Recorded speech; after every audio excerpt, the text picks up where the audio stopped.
விலை 2022 செப்டம்பர்ல $437 இருந்தது ஒரு டன்னோட விலை.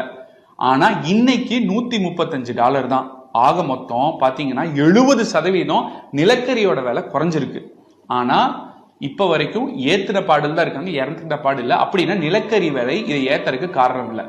மூணாவது என்ன சொல்றாங்கன்னா, இல்லைங்க இந்த உதய மின் திட்டத்துல நஷ்டத்துல ஓடுச்சுன்னா ஈபி கண்டிப்பா ஏத்தணும்னு சொல்றாங்க, அதனால ஏத்தணுங்கிறாங்க. மத்திய அரசுல இருந்து ஒரு லெட்டர் வரும் அப்படின்னு சொல்லிட்டு மாநில அரசு அந்த நஷ்டத்தை நாங்களே ஏத்துக்கிறோம், எங்க மக்கள் மேல திணிக்க விரும்பல, அரசு அதை ஏத்துக்கும் அப்படின்னு சொன்னா அவங்க ஒத்துப்பாங்க, அவ்வளவுதான். அதுவும் போய்.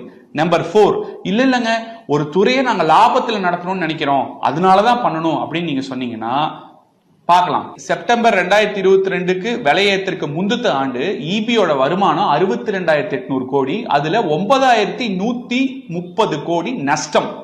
அடுத்த ஆண்டு விலை ஏத்துனதுக்கு அப்புறம் 20,000 கோடி கிட்டத்தட்ட